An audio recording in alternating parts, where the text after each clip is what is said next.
안녕하세요. 이지영 가이드입니다. 지난 7월 17일이었죠. 제 헌절에 드디어 제가 300명 구독자 달성을 했습니다. 네, 우선 지금까지 이렇게 같이 와주신 구독자 여러분들께 너무너무 감사드리고, 그리고 이 300명 구독자를 만들어주신 구독자분들도 계시지만 또 감사해야 될 분들이 또 너무 많이 계셔서 제가 또 써봤거든요. 한번 쭉 읽어드려보도록 할게요. 아마도 여러분들께서도 구독하고 계실 분들일 것 같은데, 우리 프랑스의 빠비노, 파리 비디오 노트, 그리고 빠가뷰, 파리 가이드 부부, 그리고 아트뱅, 예, 유튜브도 있죠. 뿐만 아니라 이탈리아에서 또 임성일의 이탈리아, 로마 순찬, 로마 가족, 이태리 부부, 유즈만 TV, 로마 형체, 피렌체 이다. 예, 이렇게 또 많은 분들께서 유튜브를 또 하고 계시고, 또 유럽 사는 남자 로빈까지 이렇게 많은 분들께서 그냥 존재 자체만으로도 너무나도 힘이 돼주시고, 또 지금 이렇게 300명 구독자까지 만들어주시는데 함께 해주신 것 같아서 이 분들께도 감사하다는 말씀 드리고 싶었습니다. 제가 언급해드린 이 채널들 궁금하신 분들은 제가 아래에 더보기란에 이분들의 가장 최신 영상 링크를 또 달아 놓을 테니까요. 한번 들어가셔서 또 보시고 또 지금 이 역병의 시대에 즐겁게 또 현지에서의 삶이 어떠한지, 또 여행은 어떻게 하고 있는지 이런 것들도 봐주셨으면 좋겠습니다. 네, 구독자 300명이 되길 저는 좀 학수고대하면서 기다렸어요. 왜냐하면 이 구독자 300명 기념 영상을 만들려고 사실은 이걸 좀 오래오래 준비를 했는데 이걸 어떻게 풀어야 가야 될까 고심을 하다가 결국 드디어 오늘에서야 이렇게 영상 촬영을 하게 되었습니다. 저하고 같이 영화 300 관람해 보시는 거 어떠실까요? 네, 진짜 한국이었으면 또 많은 분들과 함께 영화를 보면서 또 이런저런 이야기를 나누었어도 참 재밌겠다라는 생각이 또 들기도 했는데 저는 터키에 있는 관계로 이 영화 300이라는 작품을 감상을 할 때 어떤 부분을 좀 초점을 두고 보시면 좋을지, 또 여러분들께서 영화를 통해서 또 잘못된 역사적인 사실, 또 영화에서 너무나도 과장되게 표현된 부분들, 또 왜곡된 부분들은 어떤 것들이 있는지 이런 부분들 좀 짚어서 얘기를 좀 해드려 보도록 할까 합니다. 우선은 이 영화 300, 워너브라더스에서 나온 작품인데, 이 워너브라더스가 이란 측에서 어떤 항의한 내용에 대해서 답변을 준 게 있거든요. 참고로 이 영화 300은 고대 그리스와 고대 페르시아 제국의 격돌을 그린 영화죠. 그 과정에서 이 영화 속에 나오는 그 페르시아인들의 모습이 너무나도 기괴하고 실제와는 또 너무나도 다른 모습으로 묘사가 되었기에 이란 측에서 이런 부분들에 대해서 굉장히 불만을 토로를 했었고, 이것에 대해서 워너브라더스 측에서 뭐라고 얘기를 했냐면, 이 영화는 관객들의 재미를 주기 위한 단 하나의 목적으로 만들어진 것이다 라고 답변을 하기도 했습니다. 그런데 이걸 보면서 과연 다른 나라의 어떤 역사, 어떠한 민족의 정체성 이런 것들을 비하하면서 주는 그 재미가 진정한 재미인가, 그런 생각이 또 들기도 했었어서 재미라는 측면으로 치면 정말 머리를 비우고 아무 생각 없이 이란이나 그리스에 대한 역사를 전혀 모른다는 가정하에서는 재밌게 볼 수 있다고 생각을 합니다. 하지만 조금만 그 역사를 아는 사람이라면 내가 페르시아 사람이 아니어도 이란인이 아니더라도 충분히 불편하게 느껴질 수 있는 부분들이 너무나도 그 요소가 많기 때문에, 그리고 어떤 과장된 부분들이 너무나도 많기 때문에 그런 부분들을 한번 짚어드려 볼까 해요. 그래서 제가 오늘 이야기하려고 하는 주제는 세 가지인데요. 첫 번째는 성경과 영화 300에서 묘사하는 이 페르시아 왕들에 대한 온도차에 대해서 첫 번째로 말씀을 드릴까 하고, 그리고 많은 분들이 이건 알고 계실 것 같기도 한데 스파르타에 대해서 이야기를 또 드려보도록 할까 합니다. 그리고 마지막으로 세 번째, 아르테미시아라고 하는 이 여성 함선 지휘관에 대한 이야기도 간단하게 들려드리면서 오늘 영상을 마무리를 해볼까 하거든요. 네, 그러면 첫 번째 주제로 한번 가보도록 하겠습니다. 첫 번째 주제는 성경과 영화 300에서 그린 페르시아 왕들을 대하는 어떤 온도차에 대한 이야기를 먼저 들려드려볼까 하거든요. 우선 이 페르시아에 대한 역사를 간단하게 제가 한번 이야기를 좀 드려보도록 할까 해요. 기원전 550년에서 기원전 330년까지 존재했던 나라가 페르시아인데, 페르시아는 정말 역사가 길고요. 제가 말씀드린 기원전 550년에서 기원전 330년까지 존재했던 그 나라는 페르시아의 여러 왕조들이 차례차례 거쳐가거든요. 근데 그 중에서도 이제 이란 남부에서 태동을 했던 아케메네스 왕조라고 보시면 됩니다. 이 아케메네스 왕조는 키루스 2세라는 사람이 연 왕조이고요. 이 키루스 2세가 정말 영토 확장을 많이 했어요. 주변 부족 국가들을 이제 통합을 하고, 서쪽으로는 소아시아나 아르메니아, 그리고 동쪽으로는 힌두쿠시까지 점령을 이제 해서 세력을 확장을 하게 되고, 그리고 기원전 539년에 바빌로니아를 점령을 하게 됩니다. 네. 그래서 이 키루스 2세는 이란 민족들이 이제 여러 부족 국가로 있던 상황에서 최초로 통합을 했던 인물이라고 보시면 되고요. 근데 그럼에도 불구하고 굉장히 관대한 정책을 펼치게 되죠. 왜 그 영화 300에 보면 그 이란의 황제라고 할 수 있는 크세르크세스가 나는 관대하다라는 이런 대사를 하는 게 나오는데, 사실 이 관대하다라는 그 말이 붙을 수 있는 사람은 크세르크세스보다는 사실은 이 키루스 2세라고 보시면 됩니다. 크세르크세스의 선조라고 보시면 되죠. 그래서 어떻게 했길래 이게 관대하다고 평가를 받느냐, 이제 정복을 했잖아요. 그럼 그 피정복민들의 관습이나 신앙을 다 지켜줬습니다. 그냥 오스만 제국의 경우에는 정복을 하고 이제 인정해주고 세금을 받았다라고 평가를 많이 받는데, 이 키루스 2세의 경우에는 지켜줬다라는 말이 어울리는 사람인 것 같아요. 그래서 피압박 민족들에게 오히려 해방자로도 주왕이 되기도 했다라고 하고, 이게 어딜 보면 알 수 있냐면 성경을 보면 이런 내용들이 나와 있거든요.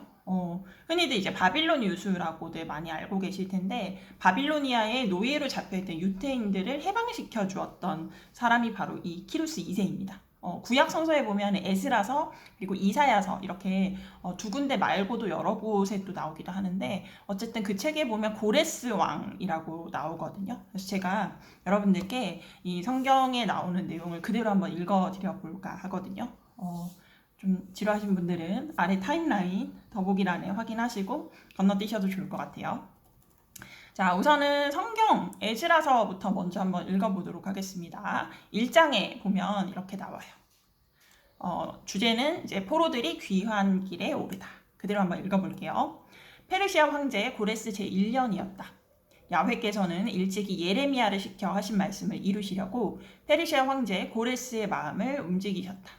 그래서 고레스는 다음과 같은 칙령을 내리고 그것을 적은 칙서를 전국에 돌렸다. 페르시아 황제 고레스의 칙령이다.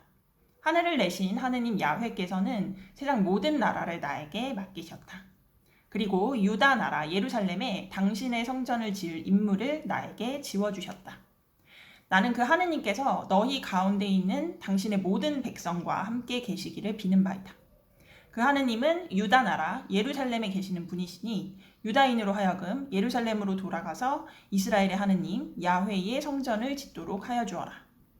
원주민들은 여기저기 몸부쳐 살다가 아직 살아남은 유다인이 있거든 예루살렘에 있는 하느님의 성전에 가져다 바치도록 자원 예물도 들려보내고 금과 은과 세간과 가축도 주어서 보내어라.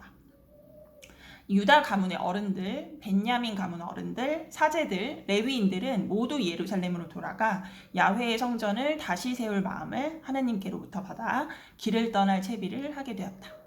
그러자 이웃 사람들은 저마다 온갖 자원 예물과 금, 은, 세간, 가축 등 귀중한 것은 많이 내놓아 도와주었다. 황제 고레스는 느부갓네살이 예루살렘에서 가져다가 자기 신전에 두었던 야훼 성전 기구들을 꺼내게 하였다. 페르시아 황제 고레스는 재무관 미드르닷을 시켜 그것을 유다 대표자인 세스바살에게 세워주었다. 그 품목은 아래와 같다. 금대야 30개, 은대야 1000개, 칼 29자루, 금잔 30개, 버금가는 은잔 410개, 그 밖에 다른 그릇 1000개. 금그릇과 은그릇을 합하여 모두 5400개였다.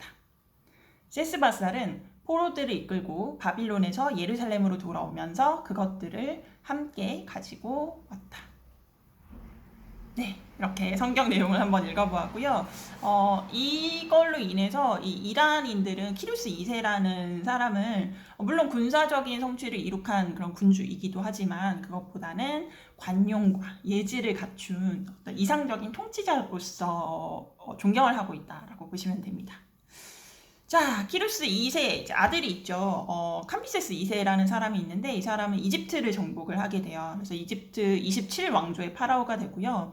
그리고 이 사람이 죽고 나서 그 다음에 즉위했던 다리우스 1세, 유명한 사람이죠. 이 사람이 인도 북부에서 오늘날의 불가리아 남부까지 영토를 확장을 하게 됩니다. 네. 페르시아 제국의 시대가 드디어 도래를 한 거죠. 다리우스 1세는 인도 북부에서 불가리아 남부까지 이 중국 문명 제외하고 세계 3대 문명을 다 통합을 하게 되죠. 그리고 이란 역사상 가장 방대한 영토를 차지하는 그런 군주가 됩니다. 지중해하고 홍해를 잇는 운하를 최초로 건설했던 사람이 바로 이 다리우스 1세이기도 하고요.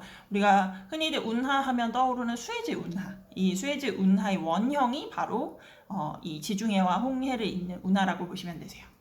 그래서 이 페르시아 제국 안에 아까 말씀드렸다시피 이제 여러 왕조가 있다라고 말씀을 드렸는데 메디아 왕조도 있고 아케메네스 왕조 등 이렇게 왕조로 시대를 구분한다라고 말씀드렸죠. 여러 왕조들 가운데 제가 오늘 언급해드리는 이 왕조는 아케메네스 왕조라고 생각을 해주시면 되세요. 자, 이 다리우스 1세가 다스리던 중에 지금의 터키의 서해안 지역이죠. 그 지역을 우리가 흔히들 이제 그리스 이오니아 도시들이라고 이제 많이 알고 계신데 그 이오니아가 현재 그리스 땅에 있는 것이 아니고 터키의 서부 지역을 이오니아라고 부릅니다. 이제 그때 당시에는 바다 에게해라고 하는 바다를 가운데 두고 지도를 우리가 바라본 방향으로 했을 때 왼편에는 그리스가 있고 오른편에는 터키가 있죠. 그래서 지금의 영토 기준으로 그 당시에 어떤 고대 도시들의 어떤 지리를 보시는 것이 아니고 바다를 기준으로 보셔야 좀 더 편하실 것 같아요. 그래서 에게해를 사이에 두고 거기를 이제 둘러싸고 있는 이 여러 영토들이 다 당시에 그리스 고대 도시들이 모여 있던 곳이고 그 중에 터키의 서부 지역이 바로 에게해의 오른편이 바로 이오니아 지역이었다라고 생각하시면 편하실 것 같습니다. 그래서 어쨌든 그 지역에 그리스 식민 도시들이 굉장히 많았는데 이 다리우스 1세가 다스리고 있던 시절에 이 지역들, 이 이오니아 지역들이 페르시아의 정복이 됩니다. 기원전 499년이 되면 이 과중한 세금 때문에 불만을 품었던 이오니아인들이 이제 이 당시 터키 서부에 있던 밀레투스라고 하는 고대 그리스 도시가 있는데 그 도시를 중심으로 해서 반란을 일으키게 돼요. 그래서 이 사람들이 페르시아 제국에서 임명을 했던 태수와 그리고 소규모 페르시아 주둔군이 있었겠죠. 왜냐하면 그때 당시 이오니아 지역을 점령을 했다 할지라도 이 수도가 있는 수사, 이 페르시아의 중심부하고는 너무나도 먼 외곽 지역이었기 때문에 군사가 있었다고 하는데 그렇게 막강한 군사력이 있지는 않았겠죠. 그래서 좀 손쉽게 반란을 일으켜서 이들을 몰아내는 데 성공을 하게 됩니다. 그래서 이 이오니아 지역 여러 폴리스들, 고대 도시들의 민주정이 또 다시 세워졌고 아테네도 이오니아를 도와주기 위해서 군함 20척을 파견을 하거든요. 그리고 에레트리아라고 하는 도시도 있었는데 이 도시에서도 군함 5척을 보내줍니다. 그래서 이것 때문에 이 다리우스 1세가 이오니아의 반란을 진압해야겠다라고 생각을 했겠죠. 이 국가 외곽 지역에서 일어났던 반란이니까. 그래서 기원전 494년에 이 반란을 진압을 하면서 밀레투스, 아까 그 이 이오니아인들의 반란의 중심이 되었던 도시가 바로 밀레투스인데 여기를 불태워버려요. 네. 근데 그럼에도 불구하고 이오니아인들을 폭압적으로 이렇게 진압했던 것이 아니고, 이제 밀레투스는 이제 중심 도시니까 그렇게 이제 본보기를 보였던 거고, 그들 달래줘야 되니까 다리우스 1세가 어떤 중요한 문제들은 당연히 페르시아의 어떤 점령을 받고 있는 도시들이니까 그 페르시아에서 임명한 태수들의 명령을 당연히 따라야 하지만, 그래도 어떤 정치적인 체계, 아까 민주정을 세웠다라고 말씀드렸는데 이거는 계속 유지를 시켜줍니다. 네. 그리고 다리우스 1세가 이제 기원전 492년이죠. 이 이오니아의 원조를 했다라는 것에 대한 보복으로 아테네와 에레트리아를 공격하기 위해서 함대를 파견을 하게 됩니다. 네. 사실상 페르시아가 그리스 지역의 영토 확장을 꿈꾸고 있었는데 이제 이런 부분들이 좋은 구실이 됐던 거죠. 그렇게 해서 3차에 걸쳐서 그리스를 공격을 하게 되지만 안타깝게도 1차는 폭풍으로 실패, 2차는 이제 유명한 마라톤 전투가 있죠. 그래서 퇴각을 하게 되고. 근데 이게 보면은 또 그 터키 서부 지역에 또 유명한 도시가 하나가 있죠. 할리카르나소스라고 해서 현재의 터키 보드룸, 휴양 도시로 굉장히 유명한 이곳에서 태어났던 역사가가 하나가 있죠. 헤로도토스라는 사람이 있는데, 이 사람이 이 마라톤 전투에 대해서 굉장히 대서특필을 하게 되죠. 왜냐하면 이 헤로도토스는 어쨌든 본인이 자신의 정체성은 그리스인이라고 생각을 했었으니까 그리스인들의 시각에서 이런 기록들을 하게 되는 건데, 이 마라톤 전투를 대서특필한 거는 헤로도토스지만 페르시아에서는 이거를 사실상 별로 중요하게 생각을 안 했었어요. 왜냐면 너무 제국이 컸었고, 너무나도 큰 제국. 예를 들어서 오스만 제국의 10대 황제였던 슐레이만 대제를 한번 예로 들어보면, 우리가 이제 많이 알고 있는 오스트리아 빈 함락했다가 실패해서 전쟁에 패전하고 도망을 갔다라고들 유럽에서 많이 서술을 하는데, 오스만 제국의 역사에서는 그 전쟁이 실패한 전쟁이라고 생각하지 않는 거거든요. 과일이 좀 더 익기를, 성숙하기를 기다리는 마음으로 오늘은 함락을 못하지만, 그리고 또 오스트리아 빈만 있는 게 아니고 이 커질 대로 커진 오스만 제국의 여러 국경지대에서 많은 일들이 있었고, 예를 들어서 아제르바이잔에서 있었던 뭐 대원정이라든지, 현재 이라크 지역을 두고 이란하고 또 전쟁을 치르기도 했었고, 또 예멘도 단속을 했어야 됐고, 이제 이런 아랍 지역, 그러니까 이미 내수중에 들어왔던 이 영토들을 안정화시키는 정책이 굉장히 중요했던 것처럼, 당시 다리우스 1세한테도 이 그리스라고 하는 지역이 제국의 모든 자본을 다 투자해야 할 정도로 가치가 있었을까? 있었겠지만 그 정도까지는 아니었다라는 거죠. 네. 어쨌든 간에 다리우스 1세가 3차 원정까지 이제 가려고 준비를 하다가 그만 사망을 하게 됩니다. 그리고 그 뒤를 이었던 사람이 바로 크세르크세스 1세죠. 네. 자, 크세르크세스도 4차에 걸쳐서 그리스 원정을 시도를 하게 되는데, 이제 그 영화 300이 사실은 한 편만 있는 게 아니고 두 편이 있잖아요. 302라고 할 수 있는 제국의 부활, 네, 이 편에 보게 되면 살라미스 해전이 나오는데, 거기에서 아테네 해군에게 괴멸됩니다. 그래서 10여 년 동안, 4년 동안 준비를 하고 10여 년에 걸쳐서 이 전쟁을 치렀는데 결국에는 실패를 하게 되죠.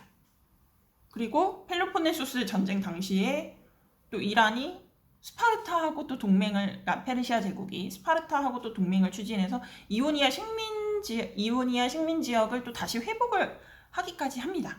네.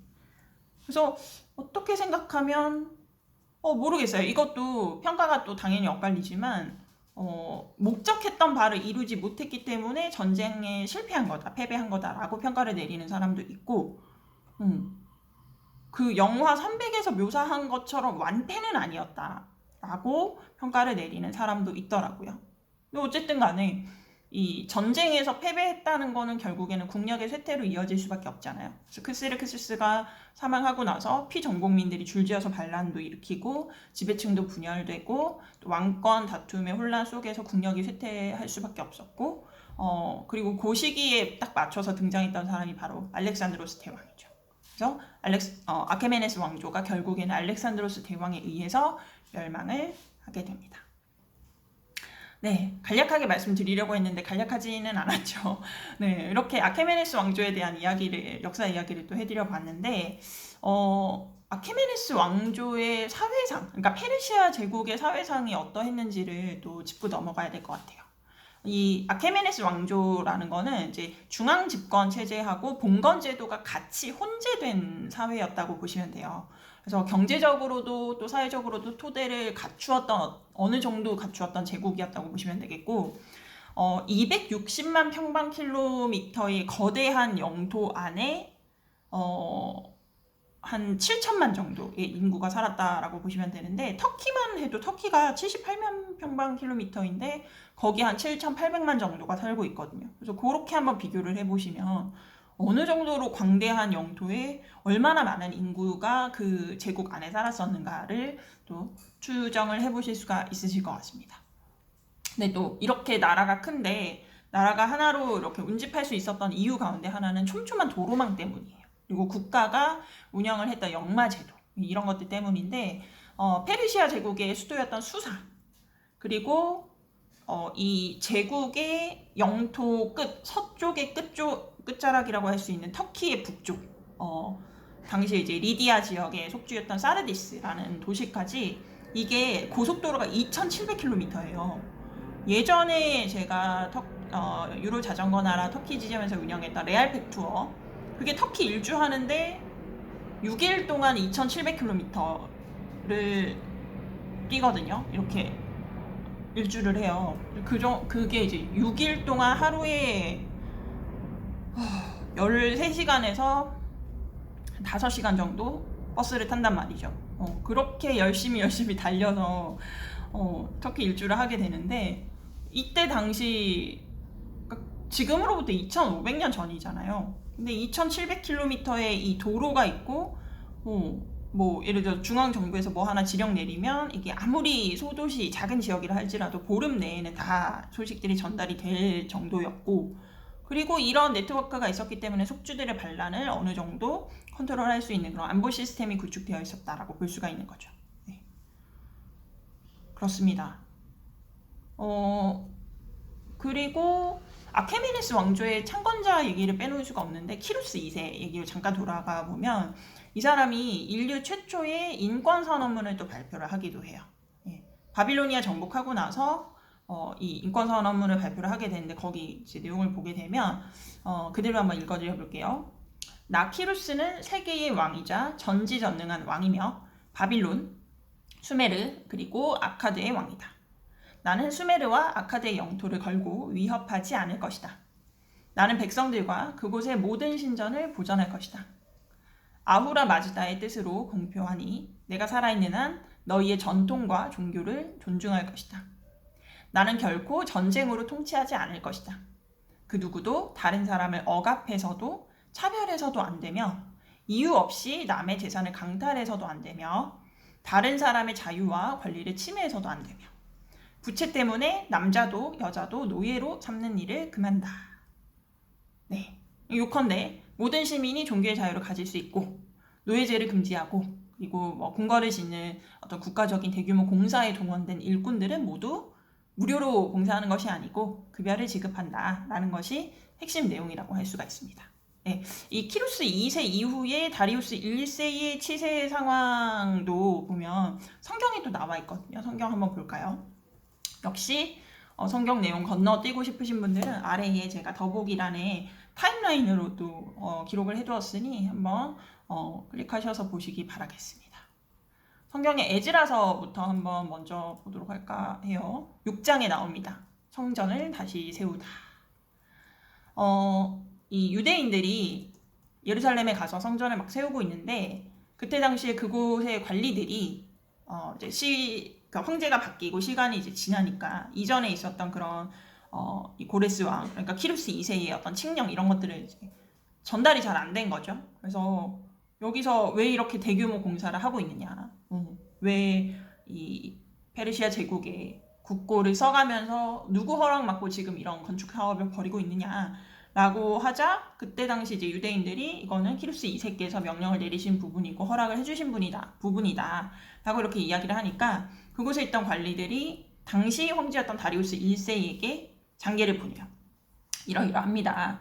그래서 황실 그 문서고에 한번 찾아보시고 키루스 대왕께서 실제로 그런 명을 내리신 적이 있는지 한번 체크를 하셔야 될 것 같습니다 라고 이렇게 건의를 하게 되거든요. 그래서 6장에 보면 뭐라고 나오느냐 그대로 한번 읽어드려 보도록 하겠습니다. 다리우스 황제의 어명을 받들어 그곳 바빌론 나라 문서고에 보관되어 있는 황실실록을 조사하다가 메데도에 있는 요새 도시 아흐므다에서 두루마리 하나를 찾았는데 거기에 아래와 같은 비만기가 적혀 있었다. 고레스 황제 제1년에 황제 폐하께서는 예루살렘 신전을 두고 다음과 같은 칙령을 내리시다. 그 신전을 다시 세우고 거기에서 재물을 잡아 살라 바치도록 하여라. 신전은 높이도 60자, 나비도 60자로 하여라. 돌을 3겹으로 쌓아 올리고 나무를 1겹 되는데 그 비용은 국고에서 지불하도록 하여라. 그뿐 아니라 느부갓네살이 예루살렘 신전 본관에서 바빌론으로 가져온 신전의 금은 기구들을 돌려주어라. 모두 예루살렘 신전 본관 제자리에 가져다 두도록 하여라. 이것을 보고 다리우스 황제는 아래와 같은 영을 내렸다. 이제 유프라테스 서부 지방 다뜨네 총독과 스탈보즈네와 동료 관리들과 유프라테스 서부 지방에 있는 아바르사인들은 유다 총독과 유다 장로들이 신전을 짓는 일을 막지 말고 그대로 두어라. 그러나 그 신전을 다른 자리에 세워서는 안 된다. 유다 장로들이 그 신전을 짓는 일을 경들은 도와야 한다. 나 이제 그 일을 아래와 같이 지시하는 바이다. 유프라테스 서부 지방에서 세금으로 거두어들인 국고금에서 그 비용을 모자라지 않게 제때 지불하도록 하여라. 그 밖에 무엇이든지 필요한 것이 있으면 되어주도록 하여라. 예루살렘 사제들이 하늘을 내신 하느님께 소와 숫양과 어린 양을 번제로 드리고 밀가루와 소금과 술과 기름을 곁들여 바쳐야 하겠다고 하거든 얼마든지 요구하는 대로 날마다 어김없이 대주어라. 그것을 제물로 바쳐 하늘을 내신 신의 마음을 기쁘게 해드리며 짐과 황실에 복을 빌게 하여라. 또 다음과 같은 지시를 내린다. 이 칙령을 어기는 자는 누구든지 그 집 들보를 빼내어 세우고 거기에 매달아 죽이리라. 그 죗값으로 그 집을 거름더미로 만들어 버리리라. 어떤 옹이나 어떤 민족이든지 이 칙령을 어기고 예루살렘 신전을 허물면 당신의 이름을 거기에 붙이신 신에게 멸망을 받을 줄 알아라. 나 다리우스가 이 칙령을 내리는 바이니 어김없이 시행하도록 하여라. 일이 끝난 것은 다리우스 황제의 제6년 아달월 3일이었다. 라고 성경에 나와 있습니다. 이 성경 내용만 보면 키루스 2세가 발표했던 그 키루스 원통, 아까 이제 세계 최초의 인권 선언문이 있다라고 말씀드렸는데 거기에 새겨진 어떤 종교의 자유에 대한 내용이 다리우스 1세 치세 때도 변함없이 잘 지켜졌다라고 볼 수가 있는 거죠.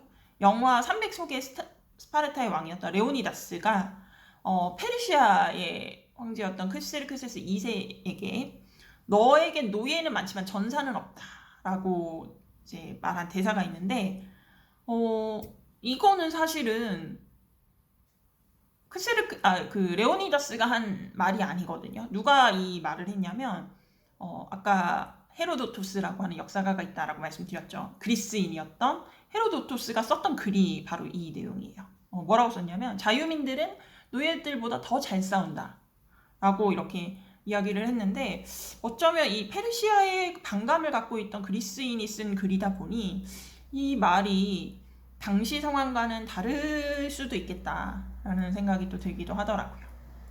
그래서 성경에서 보는 이 페르시아 왕들의 모습 그리고 영화 300에서 다룬 이 페르시아 왕들의 모습의 온도차에 대해서 한번 이야기를 드려보았습니다.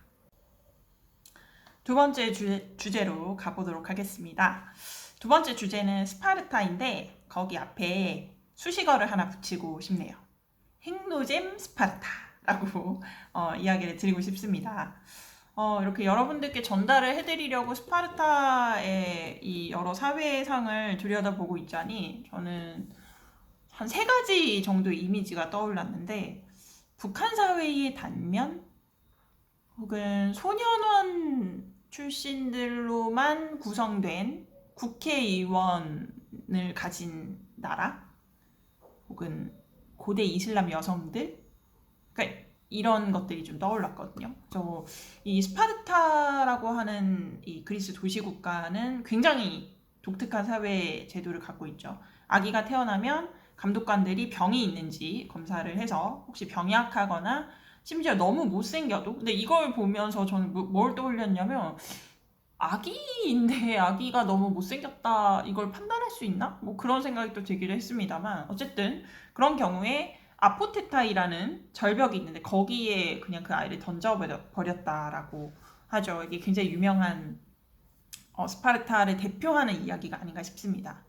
자, 아이들 한번 볼게요. 여자아이들부터 7살이 되면 이 여자아이들은 체육훈련을 시작을 하게 되는데, 그 목적은 출산을 무리 없이 치르고 더 건강한 아이를 낳기 위해서 건강한 신체를 만들려는 목적에서 신체 훈련을 합니다. 예. 이게 굉장히 힘들었다라고 하죠. 그리고 전사의 어머니가 되어야만 했기 때문에 훈련을 받았고, 근데 이게 또 굉장히 큰 효과를 거두었기 때문에 스파르타의 어머니들은 애국심과 또 굉장히 호전적인 열정으로 또 굉장히 유명했다라고 합니다. 이런 일화가 있어요. 전투에서 어떤 여인의 5 아들이 다 전사를 한 거예요. 그래서 이 소식을 전했더니 그 여성이 뭐라고 얘기를 했냐면, 아니 내가 물은 건 그런 걸 궁금해한 게 아니고 우리나라 이기고 있냐 그걸 물어봤는데 왜 엉뚱한 소리를 하느냐 라고 대꾸를 했다라는 이런 일화가 알려져 있습니다. 자, 어쨌든 남자아이들은 어땠을까요? 이 남자아이들은 7살이 되면 또 어머니랑 떨어져서 신병훈련소로 들어갑니다. 사람을 나약하게 만든다는 이유로 서정시라든지 철학이라든지 이런 것들 공부를 안 해요. 네. 이 아이들이 이제 식사량이 굉장히 적었기 때문에 이거를 좀 보충을 해야 되니까 채소밭이나 아니면 식당 같은 데 가서 음식을 훔치는 게 허용이 됐었어요.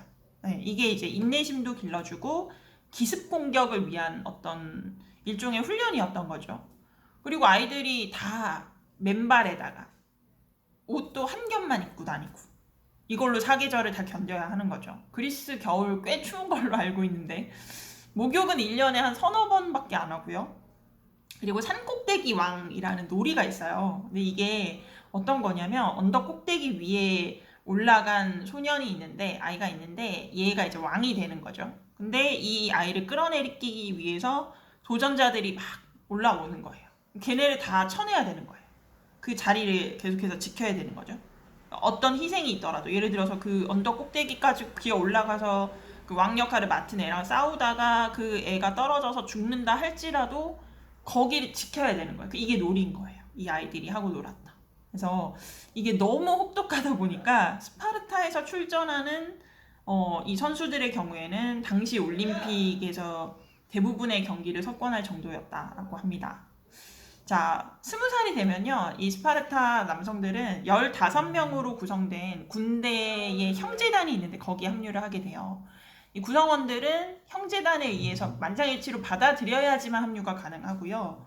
만약에 거부를 당한다면 그거는 뭐 사회적으로 죽음을 의미하는 거기 때문에 근데 만약에 이제 합류가 돼서 15명으로 모이게 되면 다 같이 시간을 보내는 거죠. 공동 식당에서 밥도 같이 먹고 공동 막사에서 잠도 같이 자야 하고, 이 스파르타 남성들이 전문적인 병사들이었기 때문에 이 사람들은 육체 노동에 종사하는 게 다 금지가 됐었어요.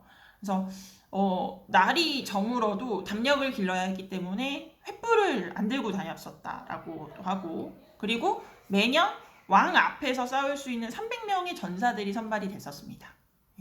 근데 이제 여기에 뽑히지 못했는데 나는 300명 안에 들어갈 자격이 있다라고 생각을 한다면 그 300명 중에 한 명한테 도전을 하는 거예요. 그리고 싸워서 이제 지위를 빼앗을 수도 있었다라고 하거든요. 만약에 뭐 전투에서 도망갔다가 잡힌 병사가 있었다 그러면 그 사람은 자기 할머니의 손에 살해당하는, 약간 이게 현대에도 어떤 폐쇄된 지역에서 존재하는 이슬람 문화권에 특히나 여성들에게 일어나는 명예살인 같은 그런 모습이 스파르타에서는 남성들에게 행해졌다라고 보시면 됩니다. 네. 좀 무섭죠.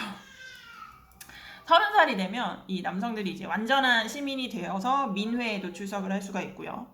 이때부터 시작해서 한 45살 그 사이에 보통 결혼을 하는데, 네, 보통 18살 정도 되는 여성들하고 결혼을 했다라고 해요. 근데 만약에 45살 넘어가도 결혼을 못하게 되면 벌금을 물게 되는데, 그게 국가를 위해서 전사자를 배출하지 못했기 때문에, 예, 그래서 어른으로서의 그 정상적인 대우를 받지 못했다라고 하거든요.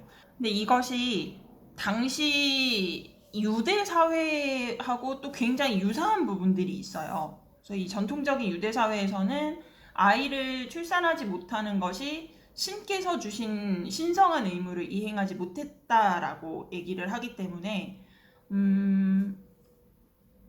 성경 중에서도 정경 말고 외경에 보면 이제 성모 마리아의 부모에 대한 이야기가 나오는데, 성모 마리아의 부모였던 요아킴과 안나는 나이가 많이 먹도록 자식이 없었다라고 하거든요. 그래서 어느 날 이 요아킴이 즈가리아 제사장에게, 그러니까 성전에 헌물을 바치러 갔는데 이 즈가리아 제사장이 헌물을 거부를 해요.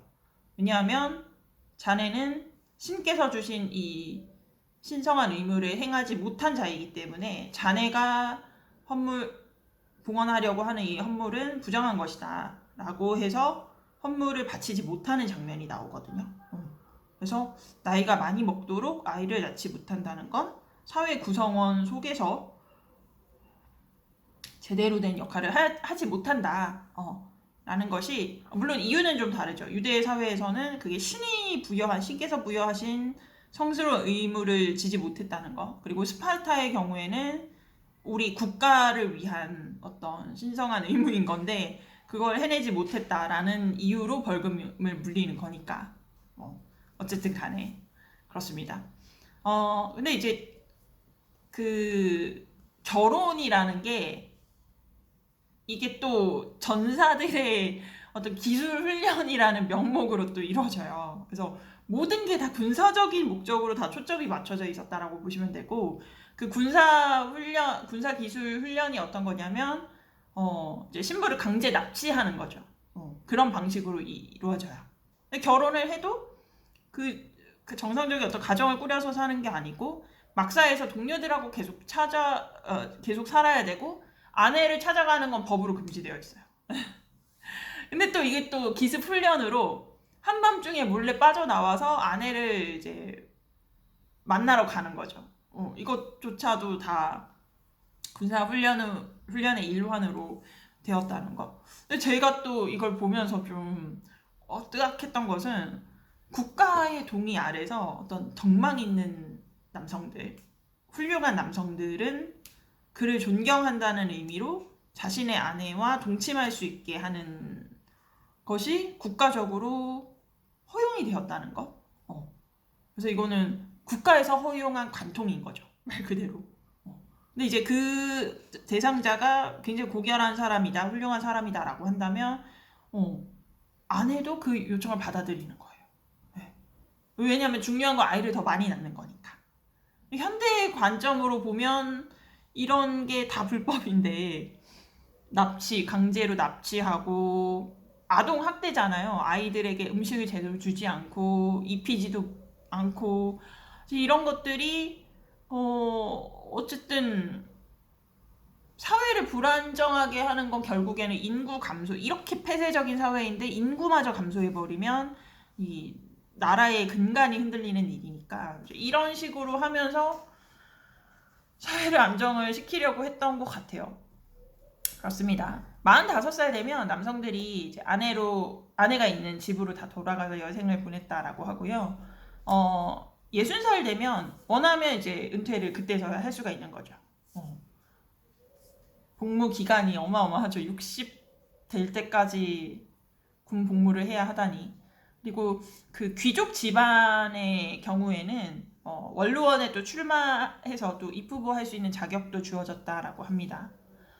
그래서 이 스파르타의 사회 제도를 들여다보면 자기 체제를 유지하려고 외국 사상가의 여러 어떤 접촉을 피하려고 했었고, 그게 결과적으로는 스파르타인들에게 지적으로 또 경제적으로 손실을 많이 가져다 주게 될 수밖에 없거든요. 그러니까 안보 때문에 개인의 자유를 철저하게 희생을 한 건데 그게 결국에는 자아 실현에 대한 자유도 다 포기를 해야만 했던 거고 외국인들의 노예가 뭐 대표적으로 페르시아의 노예가 되지 않게 하려고 이런 강력한 군사력을 보유하고자 썼던 수단인 건데 이런 수단들에 얽매여서 결국에는 스파르타인들은 스스로의 노예가 되었다라고 볼 수가 있는 거죠. 그래서 이런 부분들 때문에 저는 이게 좀 너무나도 폐쇄적인 사회구나 라는 생각이 들었고 물론 이제 고대 그리스인들 가운데 이런 스파르타인들의 어떤 전쟁에서 절대 물러나지 않는 모습들 이런 것들을 찬양했던 사람들도 물론 있지만 이렇게 표현하면 될까요? 기독교를 믿는 분들이 예수 그리스도라고 하는 존재의 그 삶을 혹은 베드로 성인의 삶을 너무나도 고귀하게 생각을 하고 따르고 싶어 하고 존경하고 배우고 싶어 하지만 실제로 나에게 그런 일이 닥쳤을 때 과연 내가 그렇게 십자가에 못 박히고 피를 흘려가면 죽을 수 있을까? 내가 그렇게 십자가에 거꾸로 박혀서 매달려서 그렇게 죽어가면서 지켜야 되는 뭔가가 과연 있을까?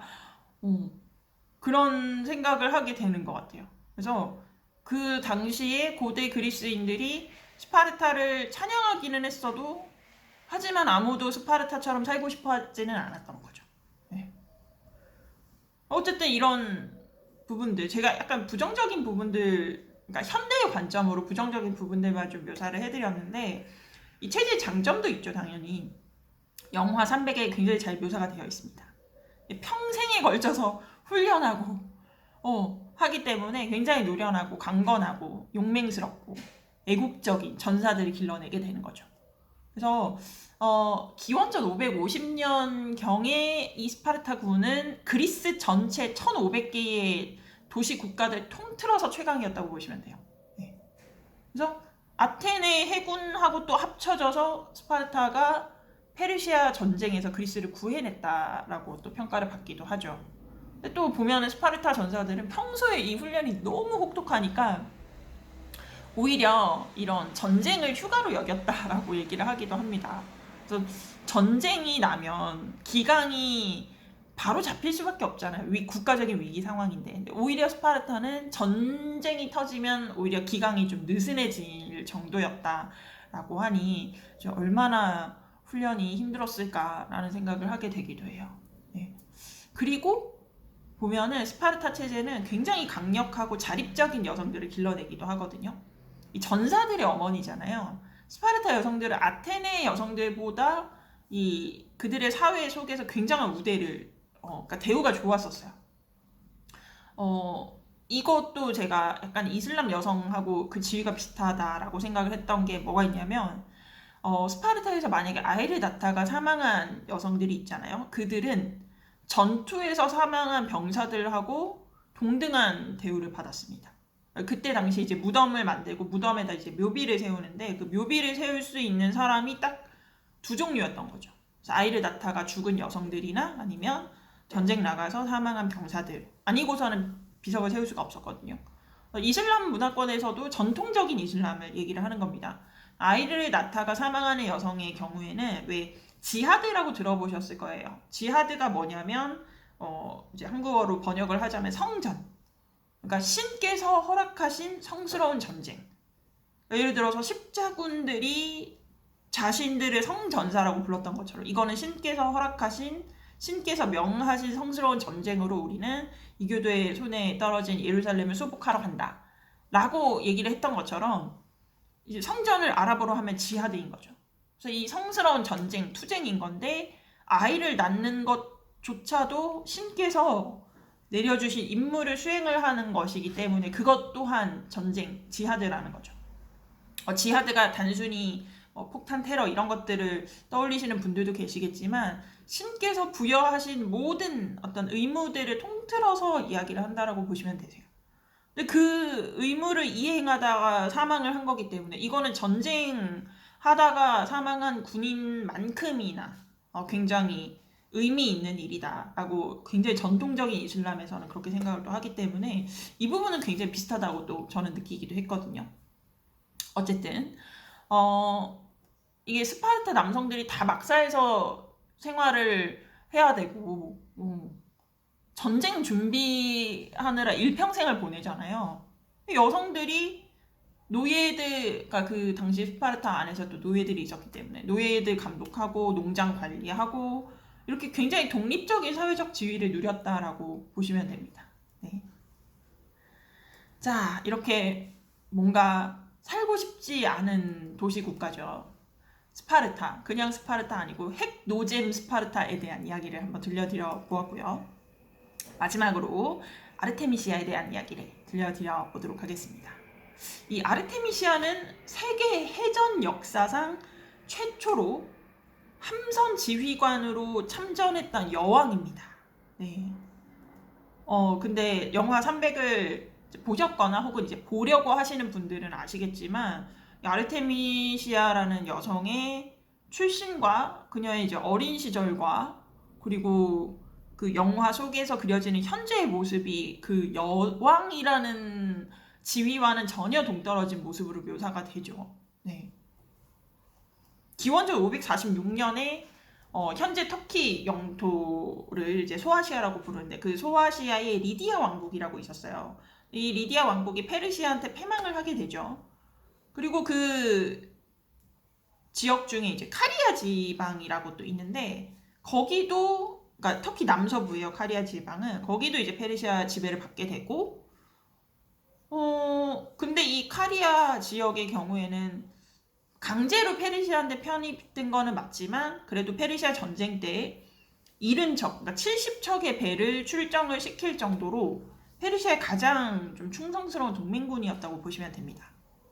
근데 그때 당시에 카리아 지역을 다스렸던 카리아 지역의 어떤 중심 도시라고 할 수 있었던 곳이 바로 할리카르나소스이고 지금의 터키 남서부에 위치한 대표적인 휴양 도시죠. 보드름이라는 지역이라고 보시면 되는데 거기를 다스렸던 사람이 바로 이 여왕 아르테미시아였어요. 네. 그래서 이걸 보면서 와 이렇게까지 한 사람의 인생의 배경을 저렇게 처참하게 묘사를 할 수가 있나 라는 생각이 들어서 이 아르테미시아에 대한 이야기도 간단하게 한번 해드리고 싶었어요. 그리고 이 아르테미시아가 살라미스 해전에서도 굉장한 해안을 발휘를 하기도 하거든요. 이유는 모르겠으나 그 의견이 묵살되기는 했지만 살라미스 해전에서 이제 출격을 하려고 하는데 여기에 반대했던 유일한 사람이 바로 당시 할리카르나소스의 아르테미시아 여왕이었습니다. 네. 왜냐하면 페르시아 군대는 육지에서는 최강이지만 바다에서는 근데 또 최강이라고 또 하기도 어려운 게 마라톤 전투에서 또 지기도 했잖아요. 어쨌든 바다에서만큼은 이게 비교가 안 되는 거죠. 이 페르시아인들은 드넓은 저 육지를 달리던 사람들인데 아테네 해군하고 맞붙는다? 이거는 아무리 전력 수가 많더라 하더라도 어려운 일이기도 하고 또 페르시아가 아테네인들만큼 또 그리스인들만큼 그리스의 지형이라든지 바다 지형이라든지 이런 것들을 꿰고 있지 않잖아요. 그리고 해군이 패배를 하면 이 패전 소식이라는 건 결국에는 전쟁의 승기, 판도를 뒤집을 수 있는 중요한 부분인 건데 육군들도 당연히 영향을 받을 수밖에 없다라고 아르테미시아가 주장을 혼자서 했어요. 근데 결국에는 묵살이 됐고 이 크세르크세스가 살라미스 해전에서 된통 당하죠. 지죠. 완전히 패전을 하게 됩니다. 그래서 어쨌든 이 여왕 아르테미시아에 대한 이야기도 들려드려 보았습니다. 짜잔!